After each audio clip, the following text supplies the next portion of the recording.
Hello everyone, welcome to Spice Whispers Kitchen, where spice meets surprise. Today we are making three delicious and simple Sharbat recipes to help you beat the heat.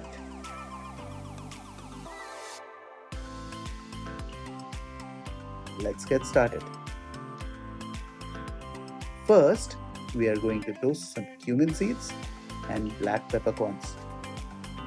I have had my pan heating up for a little while. Now I'm going to turn the heat down to low and I'll add the cumin and black pepper. We will toast them gently on a low heat.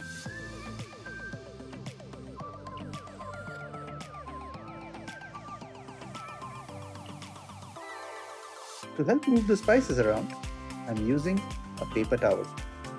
Please be careful, the pan is really hot. Use a spoon if you want to.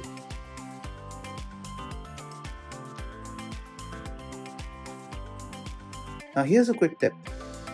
If you add a teaspoon of salt while toasting, it helps absorb the water-soluble essential oils and ensures more even toasting of the spices. Once you can smell the cumin and the pepper, turn off the heat. We'll transfer the mix to a plate right away.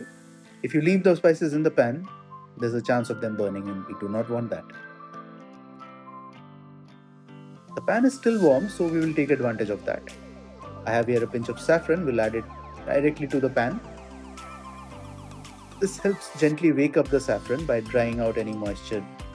Let's not overdo it, about 5 seconds is enough. We will crush the saffron in a mortar and pestle. Let's add a little bit of crushed ice to the saffron. We will set it aside to infuse and let's start making the sharbats. For the first sharbat, we are making the iconic Kala Khatta. To the pan, I have added about 300 milliliters of water. I am also adding kokum. The kokum fruit is indigenous to India, mostly grows along the Western Ghat regions. As soon as we stir the kokum in, you will see the color of the water start to change. Now, we will add half of our toasted cumin and pepper mix. The cumin brings a cooling effect and the freshly toasted black pepper brings a subtle floral note to our syrup. As this mix comes to a boil, I'm also tearing in a couple of mint leaves, just a few for a gentle refreshing touch. To sweeten the sharbat, I'm adding about 150 grams of jaggery. As the jaggery is melting, you can see the classic kala khatta color come through. This is exactly what we wanted. The ratio of water to jaggery is 2 parts of water to 1 part of jaggery. If you want to preserve the syrup for a longer time, you can use sugar. The jaggery gives this syrup a nicer, darker color and a deeper flavor, so we'll be using jaggery today. We need to let this mix cook properly. Cooking the jaggery ensures that the syrup can actually be stored. I also added a pinch of black salt off camera. It helps brighten all the flavors. Our mix is cooked through. We can let it cool down now. Once the mix is cooled, I can use a stick blender to grind the kokum. We will let this sit for a little while. For sharbat number 2, we will make a flavorful masala shikanji. Let's add our remaining cumin and pepper to the pan. They've cooled down, so we are warming them up again. Once the cumin and pepper are warm, I'm adding about 300 ml of water. We will let the water heat up a little. And you will notice the water starts to change color as it infuses. I found some lemongrass in my fridge, so I'm adding a few chunks of that to this mix. The lemongrass brings some medicinal benefits to our syrup. It also brings a slight bitterness to our syrup, so don't go out of your way to buy it if you don't already have it. Now the water is coming to a boil. I'm adding a couple of mint leaves, and if you have the stems, you should add those too. I'm also adding a couple of drops of our saffron water, mainly for the color. If you don't have the infused saffron, you can just use 2 to 3 strands of saffron directly.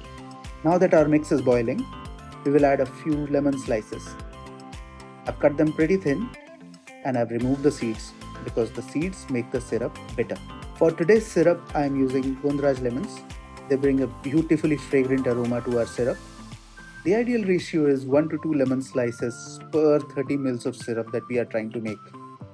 and we'll also save these slices for garnish later. To add sweetness to this mix, I'm adding 150 grams of sugar. So we keep the 2 to 1 water to sugar ratio intact. We can also use jaggery at this stage, but the sugar helps us keep that beautiful golden color that we were after. Now we need to cook the sugar in the syrup completely. It's the cooking of the sugar that will help us ensure that we can store the syrup for a few days. So the sugar is now cooked. The lemon slices also look a little cooked through. We will bring the mix to a boil again. Once the syrup is ready, I will be removing the lemon slices and we will dry them in the lowest setting of my oven for about 60 to 90 minutes. So once the syrup is ready, I will take out these lemon slices. We will remove the extra spices and we will cook these lemon slices in my oven at the lowest setting for 60 to 90 minutes to dry them out. This will give me crispy lemon slices. They are wonderful as digestive aids. We will use them as a garnish today.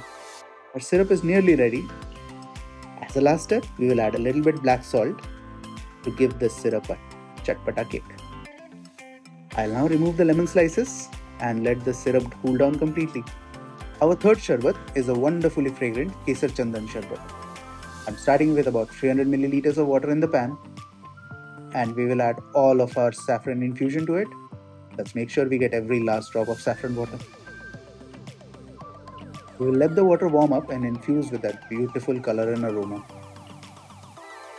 Now I'm adding a few teaspoons of edible sandalwood oil. The sandalwood oil is an expensive ingredient and it is very hard to find good food grade sandalwood oil that is genuine. Before you buy the sandalwood oil from anywhere, please ensure you do your research well. And if you want, you can just remove this ingredient from this sharbat and that would also be fine. Once the water starts to boil, I'm adding 150 grams of sugar again. We want to preserve the color, so no jaggery again. We will let the sugar cook through completely. I also added a spoonful of edible rose water and a couple of drops of kevra water off camera. The rose water and kevra water bring a very amazing aroma to this syrup.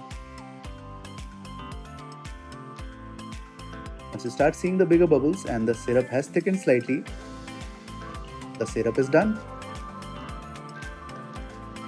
Ideally, I would have liked to add sandalwood oil at the end of this process. I think the next time I make this syrup, I'll try that. Now let's strain our syrups. First up, the kala khatta. We'll strain the kala khatta through a strainer into our jar. You can serve this with chilled water or soda, with some ice, some mint and a little bit of black salt. Next, we will strain our shikanji. You can serve this the similar way with a little bit of soda or water, with some ice, a little bit of lemon juice and a pinch of salt. We don't need to strain the Kesar Chandan Sharbat. I just want to get the strands out because they have done their job. You can enjoy this with cold water or cold milk.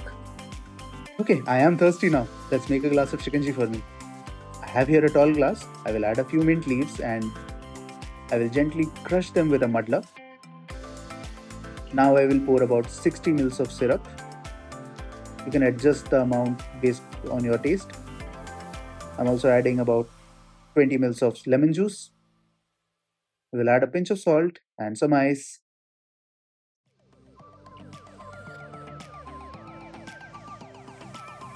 I'll top it up with cold water and give it a good mix.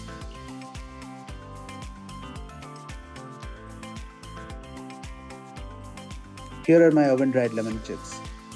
We will add 2 of these to our sharbat. And there we have it. Homemade Chatpati Shikanji from a syrup. If you like the recipe, press the like button. If you have suggestions on how we could improve the recipe, let me know down in the comments. Subscribe so you don't miss the next video. Thanks for watching and see you next time.